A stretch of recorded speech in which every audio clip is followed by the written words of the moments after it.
The wind screamed across the dead plains of Arivos 9, carrying red dust that painted the sky like fire. Every sound felt empty, every step echoed too long. The planet had been a research colony once, filled with laughter, machines, and music. Now it was a graveyard of silence. Commander Ilara Voss moved through the ruins of Outpost Lysander, her face hidden behind a cracked helmet. Her oxygen meter blinked yellow. She had learned not to panic at the warning lights. Panic wasted air. Calm kept her alive. Inside the metal corridors, the only voice she heard was her own. Day 173, she whispered into her recorder. Still no signal from command. Power cells down to 12%. I'm running out of food and maybe hope too. She stopped, sighed, and forced a smile behind her visor. If anyone hears this, I'm still here. I'm still human. The device crackled, but no one answered. She sat beside a broken screen, looking at an old picture, her team smiling beside a banner that said Lysander Project. Humanity expands beyond fear. One by one, her friends had fallen to the ash veil, the alien plague that burned through lungs like acid smoke. They had tried to cure it, but the cure never came. Only Ilara survived, locked in isolation when the colony fell. Outside, a storm began to rise, dark clouds glowing with electric veins. Ilara checked the motion sensors, routine for safety. For months, the readings were always the same, 0 life signs. But tonight, the scanner blinked. One red dot, moving, her pulse quickened. She adjusted the receiver. Another reading appeared, but larger, closer. Impossible, she whispered. She grabbed her rifle and stepped into the storm. The dust burned her visor as thunder rolled like metal giants fighting in the distance. The air shimmered with heat and static. Then she saw it, a dark figure staggering across the plain. Her light caught silver armor, cracked and scorched. The figure carried something in its arms, small, fragile. Ilara raised her weapon. "Identify yourself," she shouted, though she knew no one could hear through the storm. The figure fell to its knees. Lightning flashed, and for a brief moment she saw its face. Not human. Its skin was pale gray, marked with faint blue lines that pulsed like veins of light. Its eyes glowed dimly, not in anger but exhaustion. The armor it wore had a human insignia. Lysander. Ilara froze. This creature was wearing her colony's uniform. She rushed forward cautiously, rifle aimed but ready to help. The alien tried to lift its head. It looked at her, then at the small bundle in its arm, a child. Ilara blinked in disbelief. The child's face was human, soft and calm even in sleep, but faint blue veins glimmered under her skin, half alien. The alien's voice was broken and deep. "Please, help her." Then it collapsed. Inside the outpost, Ilara dragged both of them in and sealed the airlock. The filters hummed to life. She pulled off her helmet, gasping fresh air for the first time in hours. The alien's breathing was shallow. Its armor leaked black fluid, not blood, but something close. The child whimpered. Ilara checked her vitals, stable but weak. She wrapped her in a blanket and placed her beside a heat lamp. "What are you?" Ilara whispered, kneeling beside the alien. "Why did you save her?" She scanned his body with a medical tool. The readings were strange. His biology was close to human, almost designed to survive human air. She leaned closer and noticed something scratched on the armor chestplate. "Vexari defector. Do not execute." Her heart pounded. The Vexari Dominion had unleashed the Ash Veil Plague. Billions had died, and this creature, this man, had once been one of them. Hours passed. The storm outside roared, shaking the walls like drums of war. Ilara sat beside the unconscious alien, her rifle resting on her knee. Every sound made her flinch. Trust was dangerous, but loneliness was worse. She thought of her commander's last order months ago. No mercy for the Vexari. They burned our worlds. But the image of that small child kept haunting her mind. Why would an enemy carry a child through a storm to her outpost? When dawn came, a pale gray light over red sands, the alien stirred, his eyes open, dull but aware. He looked around the room slowly until his gaze fell on the sleeping child. A quiet sound escaped his throat, something like relief. Ilara stood up. "Don't move," she said firmly. "You're on human ground." He raised his hand weakly, fingers trembling. "Not enemy," he said, his voice rough and unsure. "Protect her." Ilara frowned. "Why? Who is she?" He struggled to form words. "My mistake." My kind, wrong, she. Hope.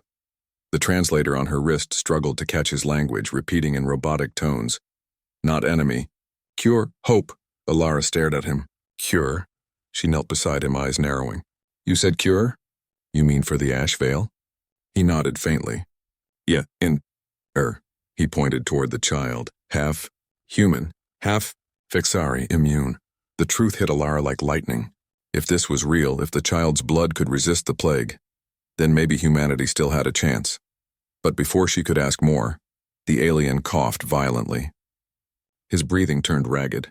Alara injected him with a stabilizer, hoping it would help. Rest, she said quietly. I'll figure this out. His eyes softened, glowing faintly. Peace, he whispered, the word broken but clear. Then he fell asleep again. Alara sat back, staring at both of them, the alien and the child. Her mind swirled with confusion and fear. Could she trust him? Was this some kind of trick? But when she looked at the child's peaceful face, she felt something she hadn't in months. Purpose. She began to rebuild the outpost's systems. She fixed the generators, reconnected the solar array, and brought the medbay back online. Her hands shook as she worked. Every wire sparked memories of her team, of laughter long gone. She glanced at the alien lying motionless on the bed.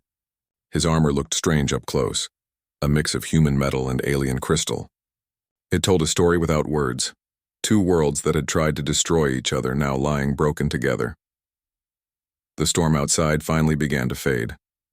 Through the cracked dome window, light spilled across the floor, painting the alien's face in gold. Alara whispered to herself, maybe peace isn't a lie after all. She walked to the console and started recording another message. Day 174.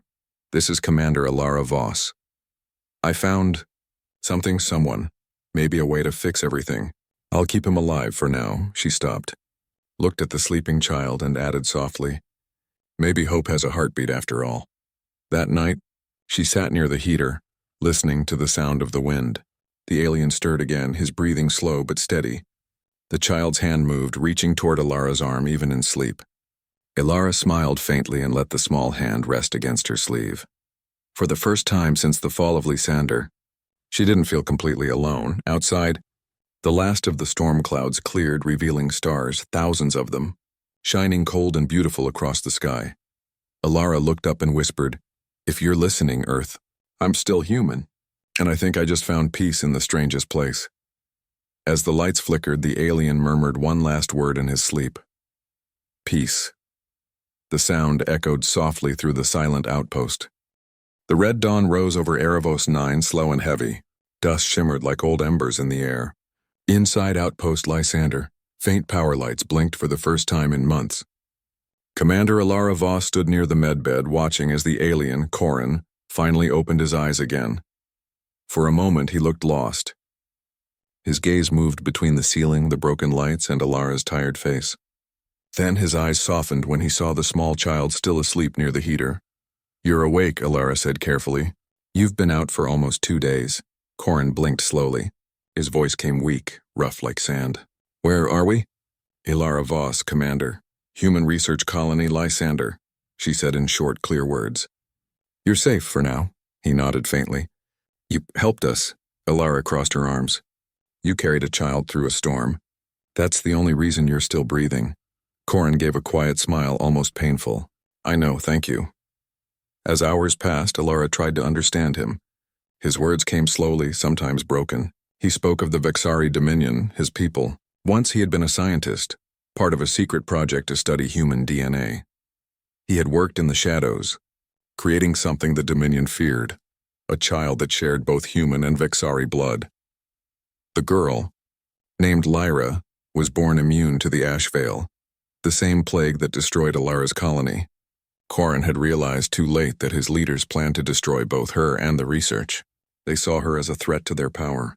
So he escaped, stealing the cure hidden in her blood and fleeing across systems until he crashed on Erebos 9. Alara listened silently as he spoke. His voice carried guilt, but also something deeper, hope. So the cure is real? She asked quietly. Corin nodded. Real, her blood can stop it. But I can't send data, my ship destroyed. Alara looked at the damaged console on her table. If we fix the main beacon tower, we might reach a relay satellite. It could send the data to Earth. Corin frowned. It's dangerous. The Dominion will come. She met his eyes. They're already coming. The signal from your ship crash would have told them where to look. For a long moment, silence filled the room. The only sound was the hum of the heater and the soft breathing of the child. Then Corin whispered, "Then we run." They spent the next few days preparing. Alara repaired 2 old survival suits while Corin checked the remaining vehicles. Most were useless, corroded by dust storms. Only one hover truck could still move, though its power cell was weak. During rest hours, Alara and Corin spoke little, but something quiet grew between them, a shared rhythm of survival. He helped her patch walls. She taught him how to read her console screens. Their gestures became their new language. At night, when Lyra slept, Alara sometimes caught herself watching Corin. The way he gently adjusted the child's blanket or whispered something in his native tongue made her chest ache with something she couldn't name. One evening, while testing the long-range scanner, Alara froze. On the edge of the display, 3 bright dots moved fast across the desert. "Drones?" she said softly. Corin looked over her shoulder. His face went pale. "Vixari search units. They found us. How far?" she asked. "Less than 10 hours, he said. They hunt me and her." Alara looked toward the sleeping child. "Then we move now." They left the outpost under the fading light, the hover truck humming quietly through the wasteland. The landscape stretched endless, fields of red stone and black trees twisted by wind. The sky burned orange and gold, like the planet itself was bleeding. Lyra slept in the back, wrapped in a thermal blanket. Corin sat beside her, one hand on the console, the other holding a map he'd drawn by memory. Alara drove in silence, her eyes scanning the horizon. The quiet between them wasn't empty. It was heavy with meaning. "Why risk your life for her?" she asked suddenly. "You could have saved yourself." Corin didn't answer at first. Then he said softly, "I created her, not as a weapon, as proof that 2 enemies could make something pure." He looked at the child. "My people forgot peace long ago. I didn't want to forget." Alara's grip on the wheel tightened. "Humans forgot it too," she said quietly. "Maybe we both needed a reminder." Hours later, as night fell, a storm gathered again. Lightning danced across the sky like silver veins.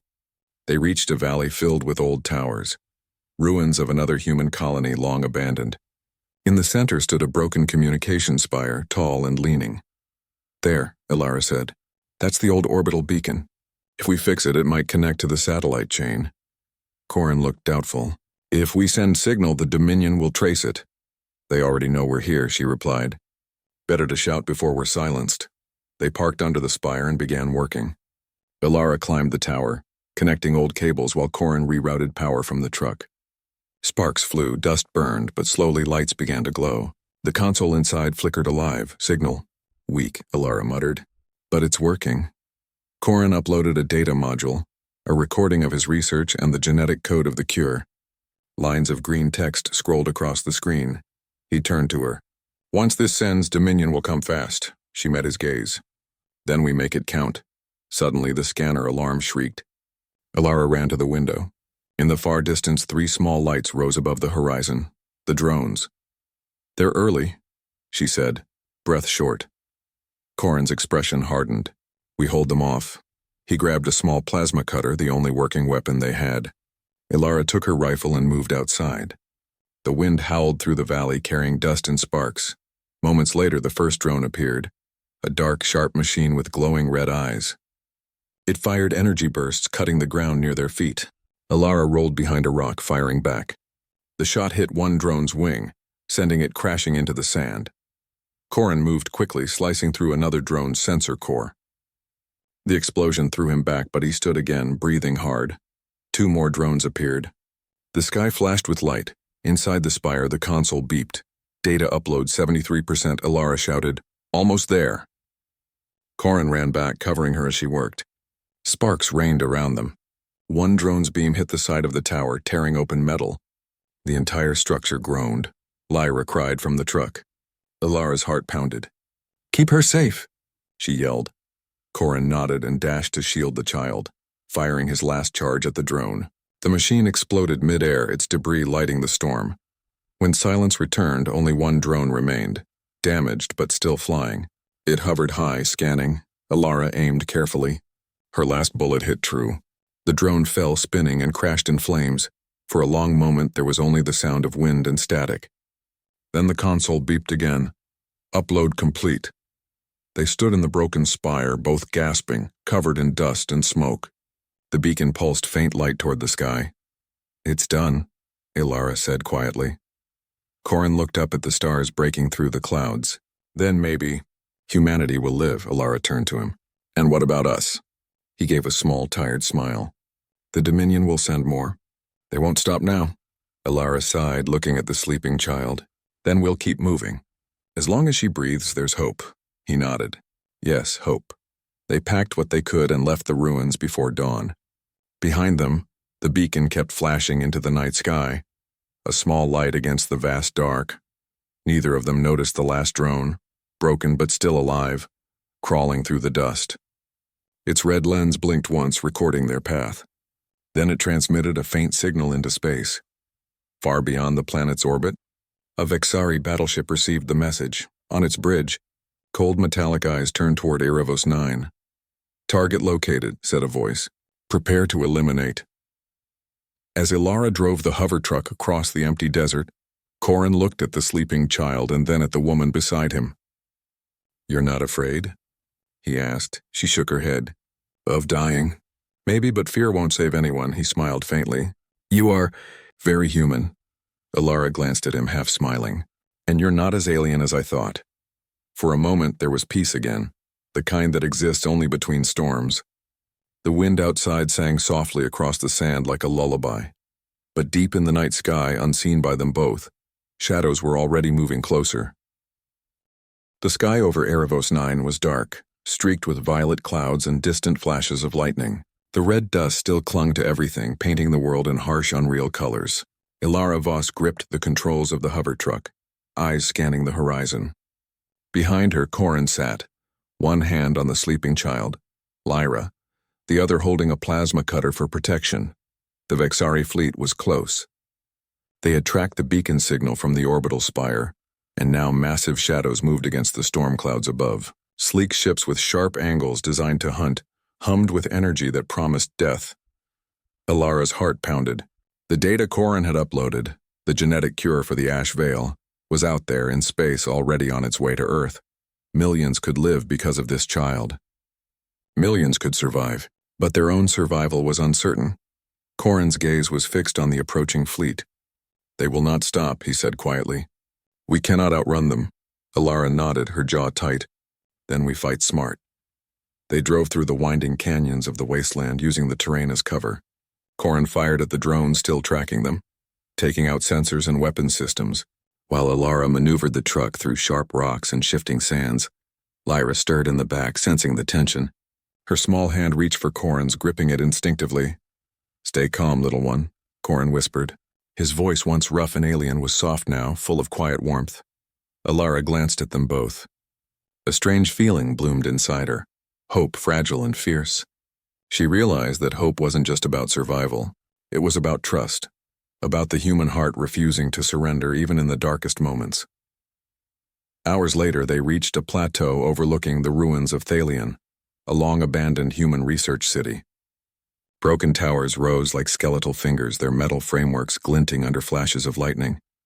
This is our chance, Alara said. We make our stand here. If we hold them off long enough, the signal reaches the satellites. The cure spreads. Humanity survives.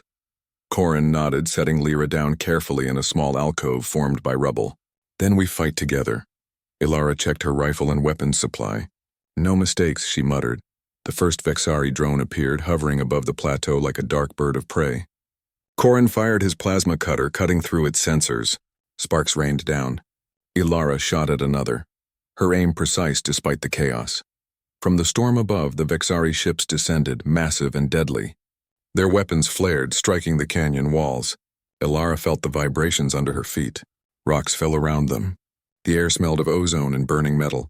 Hold the line, she shouted, adrenaline sharpening her mind. For Lyra. For everyone. The battle was intense. Every move counted. Corin's strength was incredible.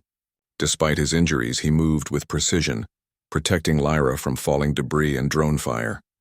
He was fast, strong, determined, an alien body shaped by war but a human heart shaped by courage. Alara's shots were precise. Every drone that fell brought relief, but the fleet above wasn't giving up. She ducked as a beam hit the plateau beside her, sending dust and rock into the air. A massive Vexari ship landed near the ruins, its energy field charging. Corin gripped Alara's arm. We cannot stop them. Only one way, the beacon. Alara understood immediately. The beacon wasn't just a signal. It was their last hope and their last defense. Then we go, she said. Stay close. Cover the child. They ran across the plateau, rocks and dust whipping at their faces. Corin shielded Lyra with his body, keeping her safe as Alara repaired minor damages to the beacon. Sparks flew from her tools and the wind carried the smell of burnt metal. The Vexari soldiers descended to the ground, energy rifles raised. Corin stepped forward to confront them, plasma cutter in hand. His movements were fluid, precise, almost human, but stronger, faster. Alara fought alongside him, covering his back. Together they held the small line of defense, buying time. Lyra, sensing the fear but also the determination, tightened her grip on Corin's hand. Her presence was a quiet reminder that what they fought for was more than survival. It was hope, life, and the human spirit. The beacon hummed, lights flashing. Alara's fingers flew over the controls. Upload complete. Almost there, she muttered. A beam struck the tower and the structure groaned. Corin shielded her from the blast, taking the brunt of the force. Dust and debris filled the air. She coughed, vision blurred, but Corin's face was still there, calm, determined. Peace, he whispered to her. The same word he had spoken when they first met. Alara understood. Peace wasn't the absence of danger. Peace was the courage to act, to protect, to trust, even when the universe seemed against you. Finally, the beacon pulsed bright green. The signal spread into space.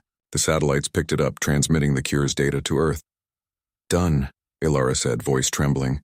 Relief flooded her, but they weren't safe yet. The Vexari forces swarmed the plateau. Corin looked at her, his eyes soft. You must leave with the child, now. No, Alara said. We stay together. He shook his head. It's too late for me. They will kill me first. Protect her, protect humanity. Alara's chest tightened. She wanted to argue, to stay, but she saw the truth in his eyes. She nodded reluctantly. Go then, live. Corin lifted Lyra into his arms one last time. In my arms. She is safe, he whispered. Then he turned to face the enemies, ready to hold them off until the end. The battle raged around him. Alara and Corin exchanged a glance, a silent promise. She could feel the weight of humanity on her shoulders, but also the strength of trust and courage. The Vexari soldiers closed in, plasma cutting through rocks and sand. Corin fought with everything he had, holding his ground as Alara managed the beacon's energy, keeping it protected from destruction.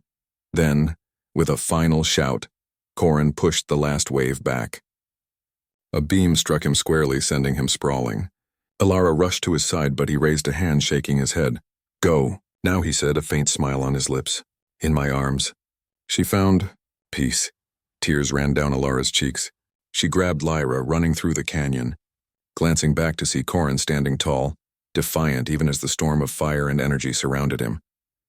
The beacon's light flared one last time, a signal of hope piercing the dark clouds above. The Vexari retreat as Earth received the cure. Humanity had survived because of courage, because of trust, and because of a human heart willing to fight for others. Hours later, rescue ships landed on Arivos 9. Dust and wind scattered across the plateau as humans disembarked. Alara stood holding Lyra, safe at last. The child's eyes opened slowly, looking up at her. In them she saw the faint blue glow of alien blood, but also a spark of humanity. Alara whispered, You are hope, little one. She looked across the plateau where Corin had made his stand. The battle was over. The wind carried whispers of sacrifice, courage, and peace. Alara knelt, brushing the dust from Lyra's hair. In his arms. You found your wild peace, she said softly.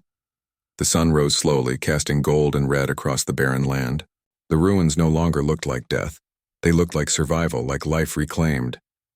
For the first time in months, Alara allowed herself to breathe freely. The storm had passed. Humanity had been saved, and the bond between human and alien, between past fear and future hope, had shown her the meaning of peace. Above them, the stars gleamed through the breaking clouds. Somewhere out there, Corin's sacrifice lingered, silent but powerful, and the child carrying both human and alien blood symbolized the future, a future where courage, hope, and love could survive even the darkest universe.